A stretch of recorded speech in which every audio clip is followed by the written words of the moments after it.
It was an ordinary day when, at the age of 73, he decided to take a step that many thought was impossible for someone his age. After decades away from the job market, he found himself in a dilemma: to be comfortable with his retirement or to try something completely new. What no one knew was that this simple act of courage would start a turnaround that would save a company on the brink of bankruptcy. Have you ever stopped to think about how life experience can become an unbeatable force in times of crisis? And even more, could the wisdom acquired over the years be the key to solving the most complex problems in the business world? A man with gray hair and a calm look, he knew that the job market had changed a lot since his youth, but something inside him told him that he still had a lot to offer. And when he was rejected by several companies without a single opportunity, he did not let himself be discouraged. Instead, he looked for creative ways to apply his knowledge. The truth is that wisdom often comes not only from current trends, but from the clear vision that those who have lived and learned to see the world through different eyes have. This is how he, without knowing it, would begin to rebuild something that seemed lost, offering solutions that no one else had noticed. And this elderly man, who many considered outdated, would show everyone that age is not an obstacle, but a strategic advantage. With each step he took, it became clearer. Sometimes, a simple no can lead to the greatest turnaround of all. The rejection was a hard blow, but not enough to break Samuel's spirit. He knew that life sometimes puts us in front of closed doors to test our perseverance. When he left his last job interview with the same feeling of helplessness as all the came out of his last job interview with the same feeling of helplessness as all the others, his shoulders were heavy, but his heart was still beating strong. He couldn't give up, not yet. But what he didn't know was that the no he had heard in the interviews would be the turning point for something much bigger. What he didn't imagine was that this rejection would be the spark that would ignite a brilliant idea that would transform his life and the lives of many people around him. The market was full of talented, energetic young people with fresh ideas and new approaches to everything. But Samuel knew that behind all this innovation, something fundamental was missing: experience. He thought about everything he had experienced up until that point and remembered an old lesson: time does not pass without leaving its fruits. With all his experience from decades of work, he knew more than the fresh theories of young people.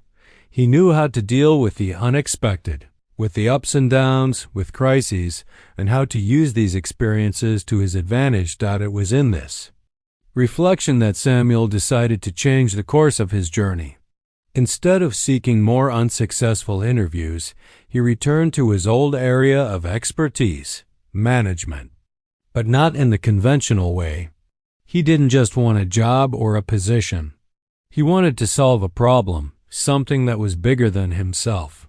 He looked for companies in trouble, those that were losing strength, often on the verge of bankruptcy, and tried to find one that would be willing to trust his experience. That was when he got in touch with ArconTech, a technology company that, although it had started with grand promises, was struggling to stay alive in the competitive market. ArconTech was drowning in debt and faced an uncertain future. The CEO, Marcos Dantas, was desperate.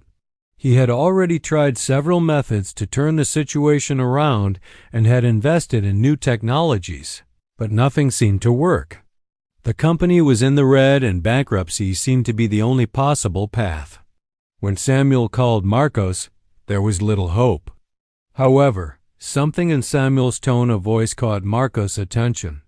Samuel did not offer a resume full of training or promises of technological innovation. He simply made a proposal: "I know how to turn difficult situations around. Do you want an idea or do you want solutions?" This kind of approach, outside the norm, awakened something in Marcos. A flash of curiosity and perhaps a bit of desperation. What did he have to lose? Marcos then decided to give it a chance.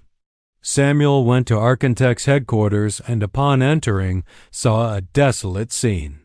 The company had unmotivated employees, lost leaders, and a work culture that exuded hopelessness.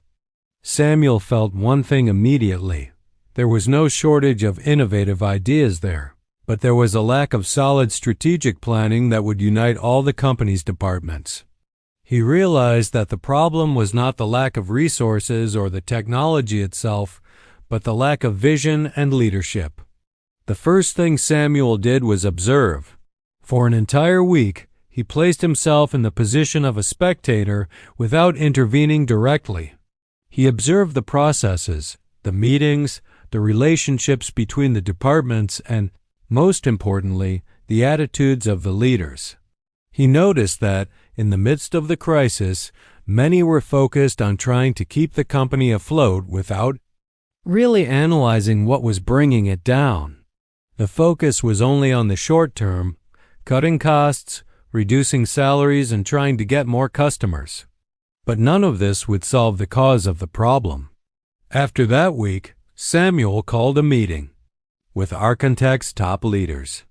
He knew he couldn't solve everything alone and that it was essential to work together with the team, showing them that in order to save the company, a radical change in mindset would be necessary. Samuel began to talk about the importance of understanding one's own mistakes before trying to fix them. He didn't present ready-made solutions. He challenged the leaders to think as a team and reflect on how they were running the company. You know what's wrong, but you're so focused on saving what's left that you can't see what's destroying the foundation of this company. We need to go back to the beginning, understand the root of our problems, and only then can we think of a true solution. And remember, quick fixes don't exist, Samuel said firmly. The team, initially resistant, began to see that he was right. Something broke at that moment. It wasn't just about cutting costs or innovating, but about taking a step back to understand the fundamentals. The challenge was enormous, but Samuel knew it was possible. He proposed a new, more collaborative management model that focused on long-term solutions and valued the experience of all employees, not just the youngest. He began to reorganize departments, identifying communication gaps and weaknesses in processes.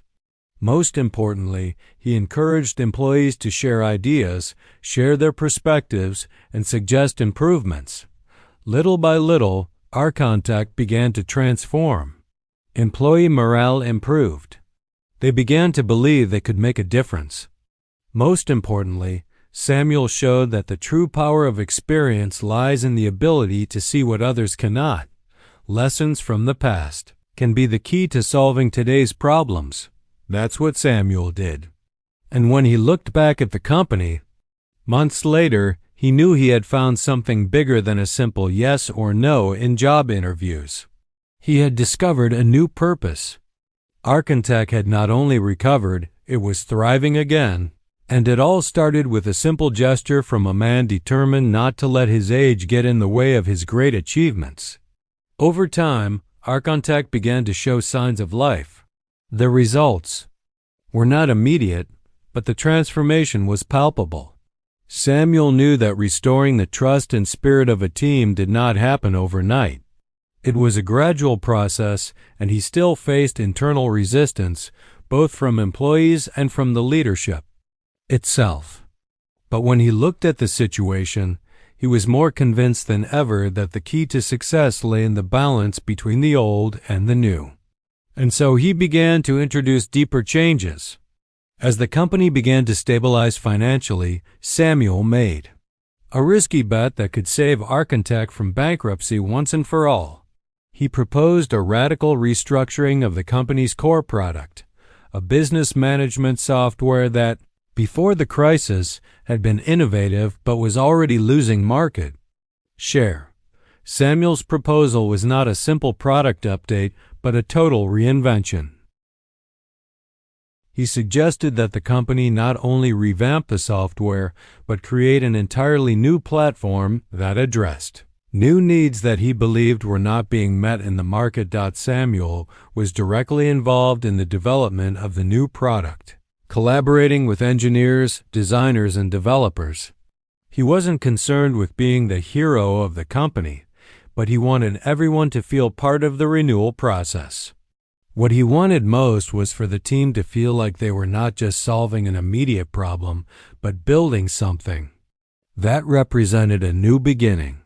He knew that the technology market was changing rapidly, and only a broad vision and working together could produce something truly revolutionary. To achieve this, Samuel went beyond what was expected of a simple consultant. He used his experience not only to help create a new product, but to establish an organizational culture that fostered innovation, collaboration, and commitment to the long term. He reorganized teams so that they could work in a more agile way, constantly pushing their boundaries and encouraging them to think creatively and outside the box. Instead of applying rigid processes, he sought to give everyone the freedom to make faster and riskier decisions within their specialties, always focusing on the final impact. The weeks passed, and little by little, the new product began to take shape. Samuel knew that the market was watching closely and that ArconTech had a window of opportunity, but that it was limited. The pressure to deliver something with a high impact grew every day, and the project began to accumulate more challenges than expected. It was then that a new obstacle appeared. The company's financial department began to pressure for the launch to be postponed due to the increasing costs of restructuring. They feared that, without an immediate return, the company could plunge back into debt. Marcos Danis, ArconTech CEO, had already gotten used to the risks that Samuel proposed, but the pressure was too great. Bankruptcy seemed like a very real possibility again. Samuel knew that the CEO was fearful. They had taken significant steps, but the company's vulnerability was still very high. He then made a bold proposal. Let's take a risk. Let's launch a working prototype and, instead of trying to sell it immediately, let's focus on an aggressive marketing strategy, creating a campaign that attracts the biggest players in the market. If it works, ArconTech will have reinvented itself.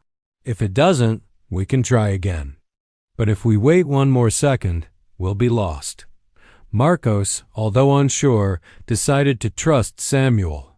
He knew it was risky, but with each conversation with Samuel, he became more convinced that this was the only chance to rescue the company. Samuel always said that true innovation came in moments of crisis when people were willing to go beyond their limits.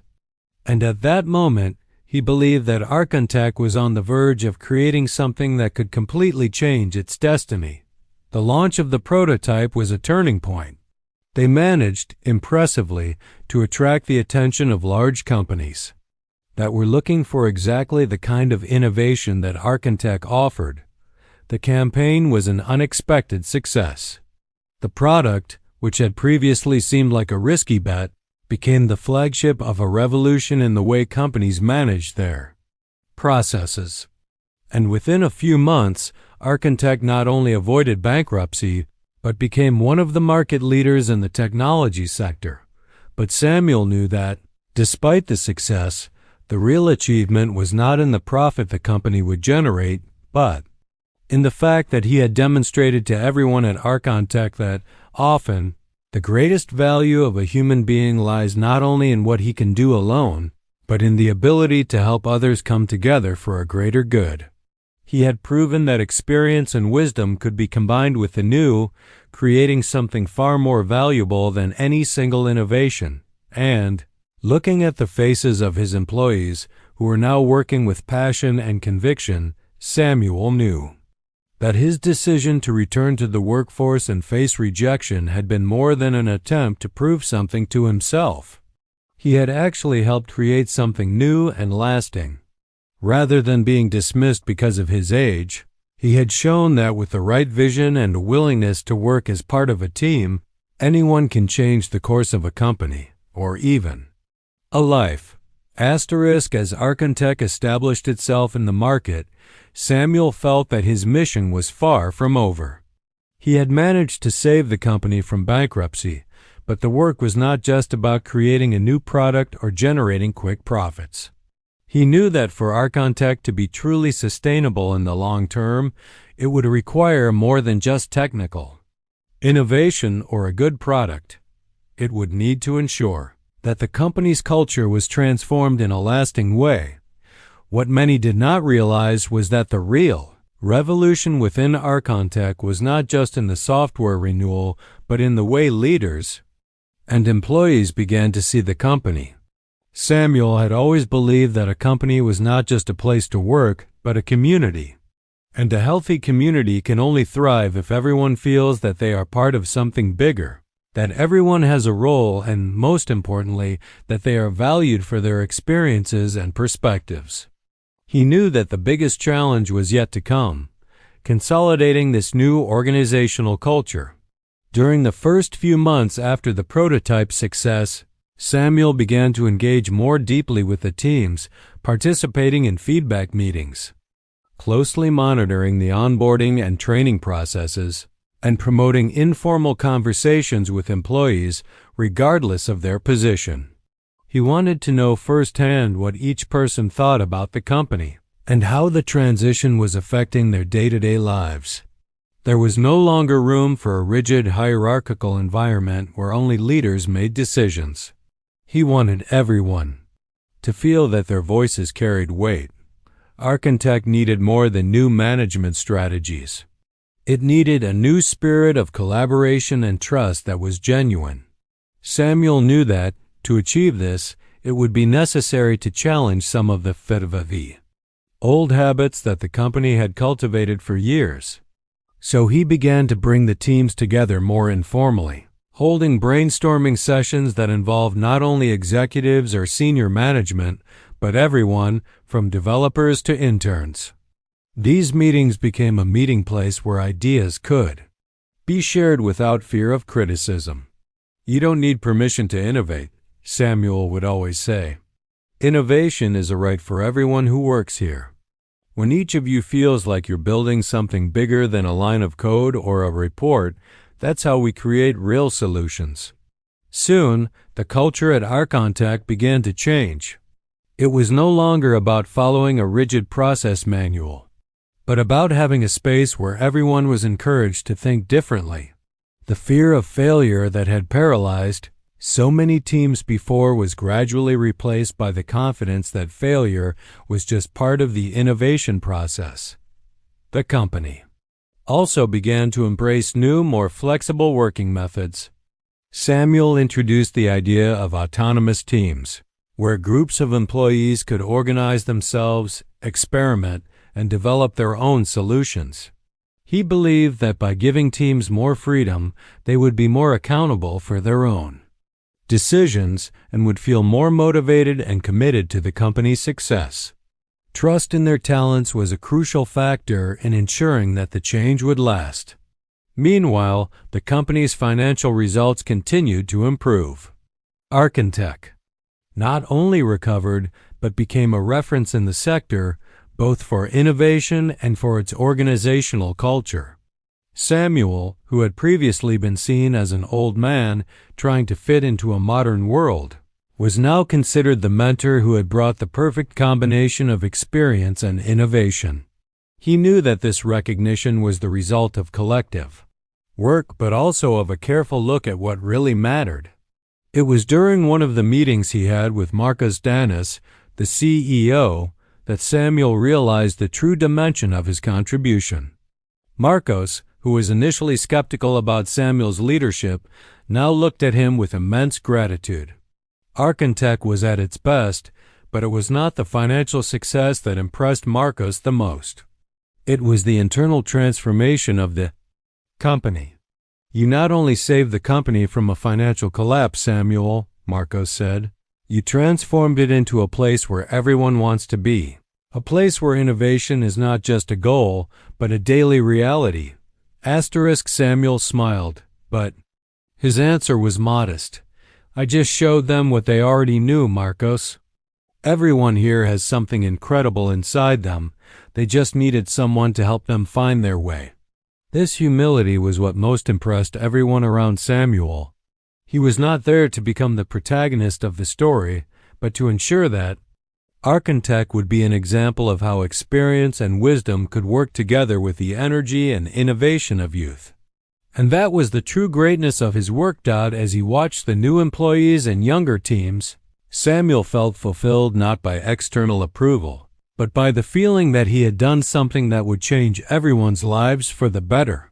He knew that his journey of starting over was not just a story of business success, but a reminder that it is never too late to start over, never too late to make a difference.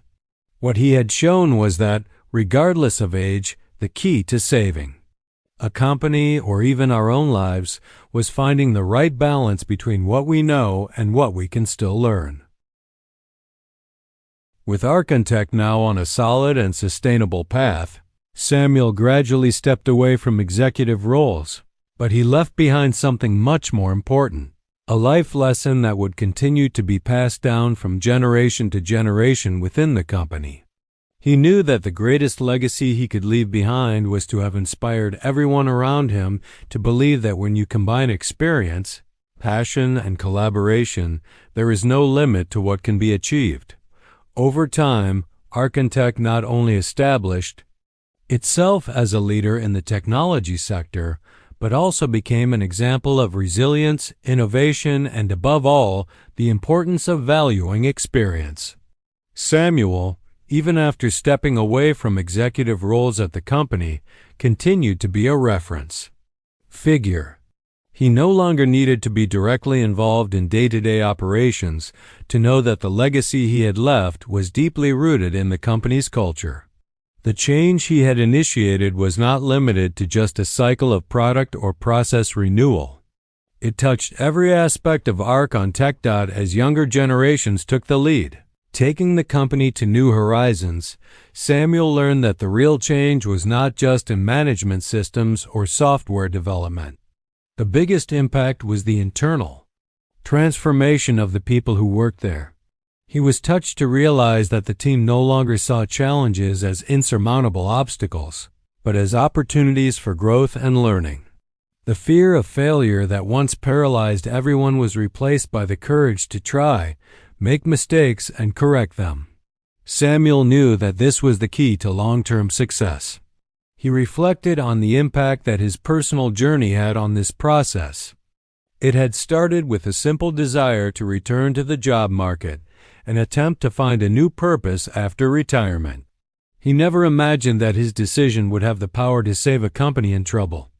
The story of ArconTech became more than just a simple business recovery.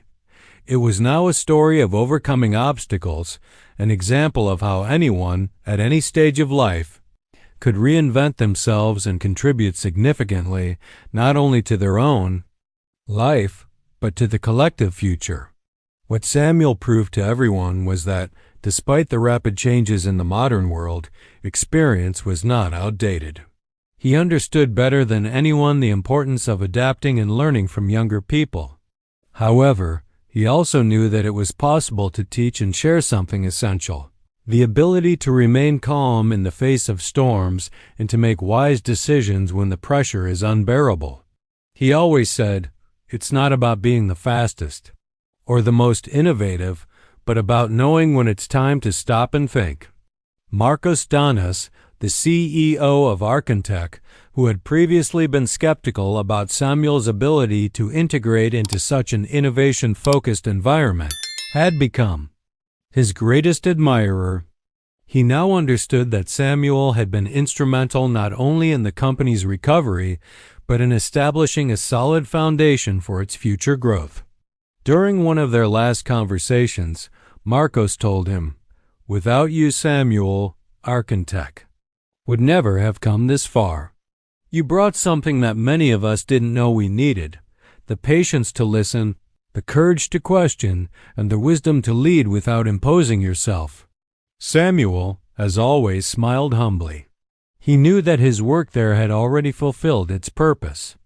ArconTech was in good hands, and he felt at ease knowing that the team had absorbed the principles that he believed were essential for success: collaboration, respect for accumulated knowledge, and the courage to take risks even in the face of adversity.